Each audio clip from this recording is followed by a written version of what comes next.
University మంచి భవిష్యత్తు కోసం తెలుగు విద్యార్థులు ఇష్టపడే యూనివర్సిటీ. కాల్ 9059052378 9059052379.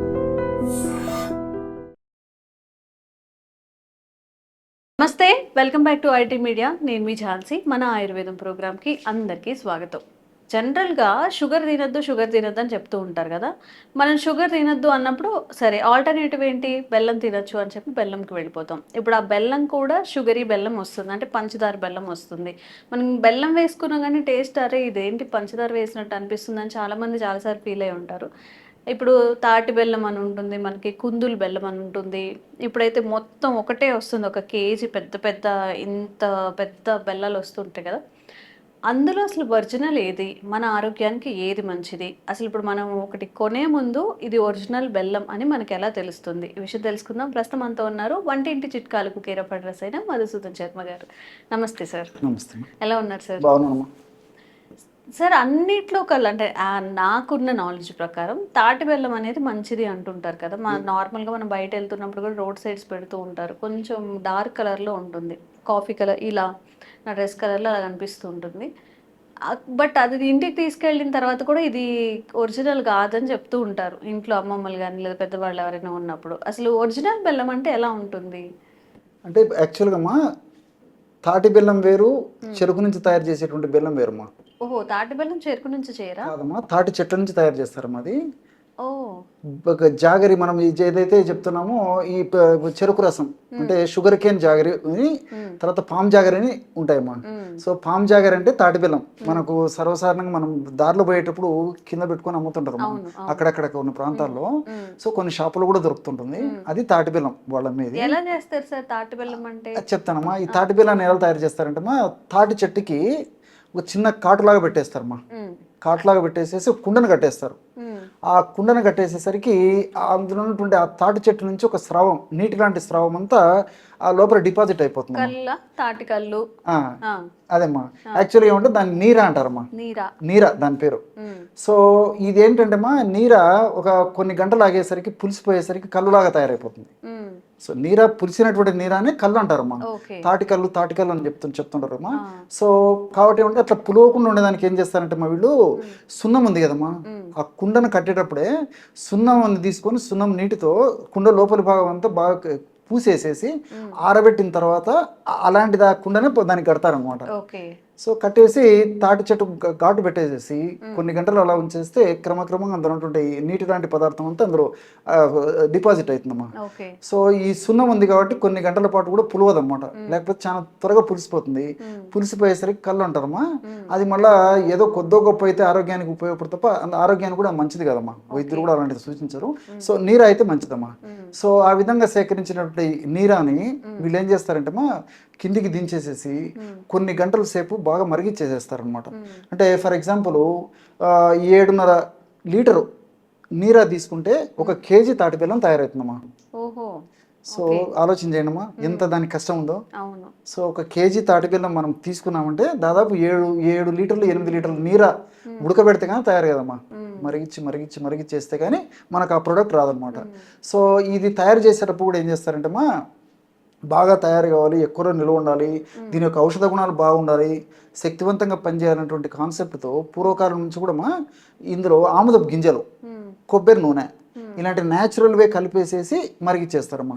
అంటే త్వరగా మరుగుతుందని చెప్పేసి, దాంట్లో ఉన్నటువంటి చెడు దోషం అంతా పోతుందని చెప్పేసి అట్లా వాటి అనుభవంతో ఆ పద్ధతిలో తయారు చేస్తారనమాట. సో ఆ విధంగా తయారైన తర్వాత మనకి తాటి బెల్లం అనేది తయారవుతుందమ్మా. ఆ తాటి బెల్లమే వాడు మనకు వీధిలో కానీ తర్వాత ఏదైనా షాపులో పెట్టేది అమ్మేది. బట్ అంతకు ముందుతో కంపేర్ చేస్తే ఇప్పుడు అంత తాటి బెల్లం రాదేమో కదా సార్. ఇప్పుడు అందరూ అంత ఓపిక్గా పేషెన్సీగా చేసే వాళ్ళు ఉండట్లేదు. మేబీ అందులో కూడా కల్తీ ఉండొచ్చేమో, ఎక్కువ అనిపిస్తుంది ఉంటుంది కదా. ఎస్ మిగతా వాటితో పోల్చుకుంటే మీరు అన్నట్లు ఏమంటే ఈ మిగతా బెల్లానికి ఎక్కువ ఉంటుంది కనుక కల్తీ యొక్క ప్రభావము. సో ఈ రోజు వరకు కూడా ఏదో కొద్దో గొప్ప కల్తీ ఉండేటువంటి పరిస్థితి ఏర్పడుతుంది, కానీ ఎక్కువ శాతం వరకు మాత్రం అట్లా ప్రారంభం అయితే ఉండదమ్మా. జనరల్ ఉండదమ్మా. మామూలు బెల్లానికి అయితే మీరు అన్నట్లేమంటే ఈ కల్తీమయం అయిపోయినమ్మా. అందులో ఆ బెల్లం తయారు చేసేటప్పుడు ఏం చేస్తారంటే మా యాక్చువల్గా అది మరిగించేటప్పుడే రకరకాల కెమికల్స్ కలిపేసేస్తారమ్మా బెల్లంలో. తాటి బెల్లం తయారీలో మాత్రం అలాంటి కెమికల్స్ ఏం కలపరనమాట. సో ఈ బెల్లం మామూలు బెల్లం అంటే షుగర్ కేన్ జ్యూస్లో మాత్రం చెరుకు రసంలో రకరకాల కెమికల్స్ కలిపేసి తయారు చేస్తారు కాబట్టి దానివల్ల ఇతర అనేక రకాలైనటువంటి ఈ యొక్క సైడ్ ఎఫెక్ట్స్ కూడా వచ్చేటువంటి అవకాశం ఉంటుందమ్మా. అందులో రెండోది ఏంటంటే బెల్లాన్ని షుగర్ కేన్ ఎక్కువసేపు మరగబెట్టాల్సి వస్తుంది. షుగర్ కేన్ జ్యూస్ని తాటి బెల్లం తయారీకి దాంతో పోల్చుకుంటే అంతసేపు మరగబెట్టాల్సిన అవసరం ఉండదమ్మా.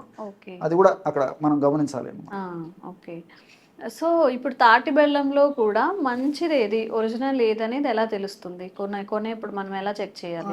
ఇదేమంటమ్మా, ఈ తాటి బెల్లము కొంచెం వీలైనంత వరకు బ్రౌన్ డార్క్ అమ్మా, బ్రౌన్ బ్లాక్ అంటే నలుపు బ్రౌన్ కలర్ కలిసినటువంటి రంగు ఏదైతే ఉంటుందో అది తీసుకోవాలమ్మా. అంటే థిక్ బ్రౌన్ అని చెప్పుకోవచ్చు. థిక్ బ్రౌన్ ఉన్నటువంటి ఇది ఒకటి. తర్వాత అది కొంచెం స్మెల్ చూస్తేనే కొంచెం తాటి వాసన వచ్చే పరిస్థితి ఏర్పడుతుందమ్మా. అట్లా మనం చూసుకోవాలి. తర్వాత కొంచెం నమిలి తిన్నప్పటికీ పరిశుద్ధంగా ఒక పద్ధతి ప్రకారం తయారు చేసినటువంటి పద్ధతి ఎతికిన మనకు ఆ పంటి కింద ఏదో ఈ మట్టి రేణువులు కానీ లేకపోతే ఇసుక రేణువులు అట్లాంటివి లేకుండా బాగా తినడానికి కూడా కన్వీనియంట్గా ఉంటుంది. దాన్ని బట్టే చెప్పొచ్చు మనం ఇది మంచిదని చెప్పేసి. సో ఇది తాటి బెల్లం గురించి. ఇక మంచి బెల్లం తీసుకోవాలి, మామూలుగా చెరుకు నుంచి వచ్చే బెల్లం అంటే అది ఎలా చూస్ చేసుకోవాలి? ఓకేమ్మా, యాక్చువల్లీ ఇంతకుముందే చెప్పినటువంటి ఈ చెరుకు బెల్లంలోనే కల్తీల ప్రాబ్లం ఎక్కువైపోయిందమ్మా. ఎందుకంటే చెరుకు బెల్లం వాడేవాళ్ళు ఎక్కువ, అవసరాలు ఎక్కువైపోయినాయి. ఎప్పుడైతే అవసరాలు పెరిగిపోయినాయో వ్యాపారస్తులు కూడా కొంచెం మనసు మారిపోయి కొంచెం కల్తీమయం చేసేటువంటి టెండెన్సీ ఉంటుందమ్మా జనరల్గా. సో ప్రతి ఇంట్లో మరి పంచదార మంచిది కాదని చెప్పేసి చాలా మందికి అవగాహన, ఆరోగ్య స్పృహ పెరిగిపోయింది కాబట్టి పంచదార కంటే కూడా బెల్లం వాడకం పెరిగిపోయిందమ్మా. సో మరి బెల్లం అంటే జనరల్గా షుగర్ కేన్ జ్యూస్తో తయారు చేసినటువంటి బెల్లం, చెరుకు నుంచి తయారు చేసినటువంటి బెల్లాన్ని వాడుతున్నారు. ఈ బెల్లం తయారీలో కూడా ఇంతకుముందు చెప్పినట్టు కృత్రిమ రసాయన ఔషధాలు విపరీతంగా కలుపుతున్నారు ఏమా.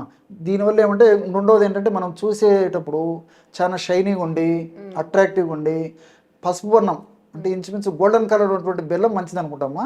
దాంట్లో కెమికల్స్ ఎక్కువ కలిపింటారు. అదేవిధంగా ఆరోగ్యాన్ని కూడా హాని చేస్తుంది. తర్వాత అది శరీరంలో కలిగేసేటువంటి సైడ్ ఎఫెక్ట్స్ కూడా ఎక్కువ ఉంటాయి.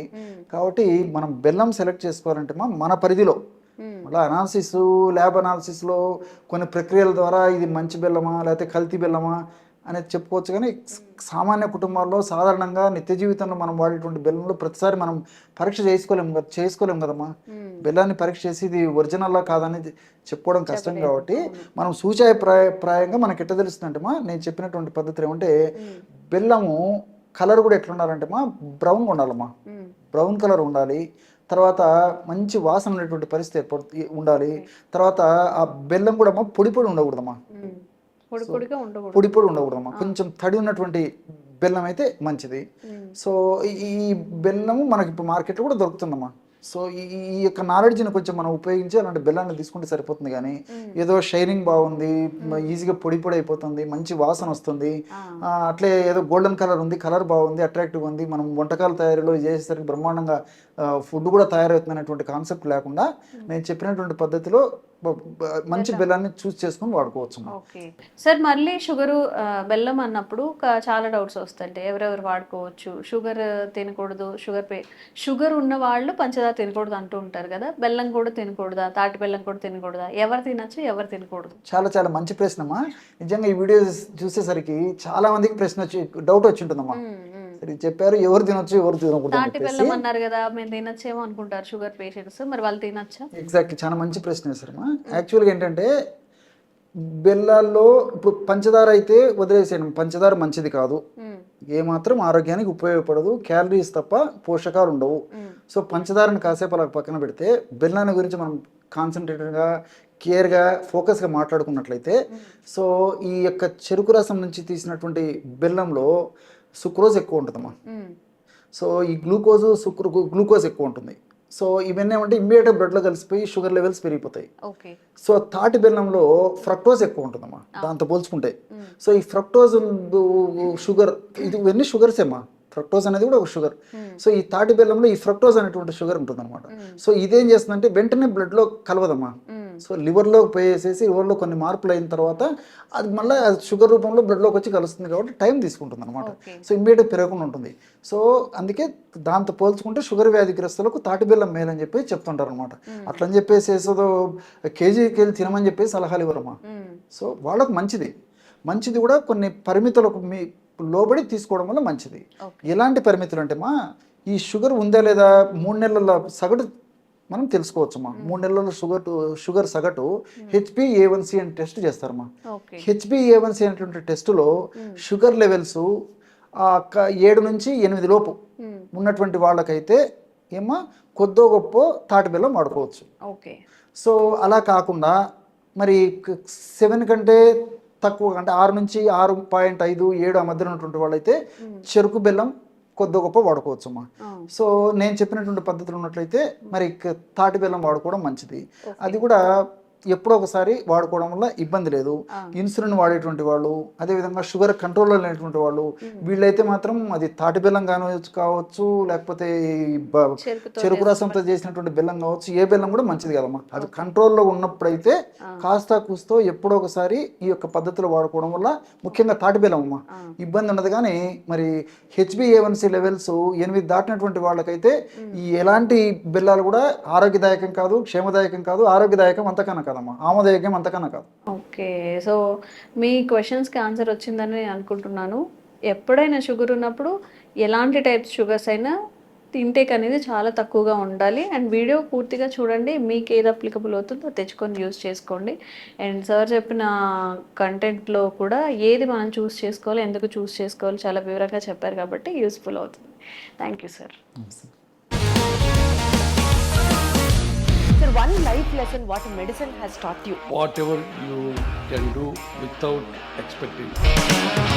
బట్ ఐ రియలీ బిలీవ్ మన పాజిటివ్ యాటిట్యూడ్ ఉంటేనే మనం ఏదైనా సాధించగలం. గట్ ని మనం కరెక్ట్ గా డీల్ చేసినట్లయితే అది మనకి పాజిటివ్ హార్మోన్స్ ని రిలీజ్ చేస్తుంది. షుగర్ వచ్చిన వాళ్ళ పరిస్థితి ఏంటి? పొట్ట దగ్గర పెరిగితే దాన్ని ఆండ్రాయిడ్ అంటారు, ఆండ్రాయిడ్ ఫోన్ కదా. అసలు థాట్స్ ఎందుకు వస్తాయి? బ్రెయిన్ డెడ్ అంటే దానికి ప్రపంచం అంతా కూడా కొన్ని నిర్దిష్టమైనటువంటి లక్షణాలు ఉంటాయి. మానసికంగా ధైర్యంగా ఉంటే క్యాన్సర్ జయించవచ్చు. You are a doctor for a cause sir, అంతే. వాళ్ళకి వచ్చిన ఆదాయం కాకుండా ఫ్రీ సర్వీస్ ఎంతమందికో చేస్తుంది.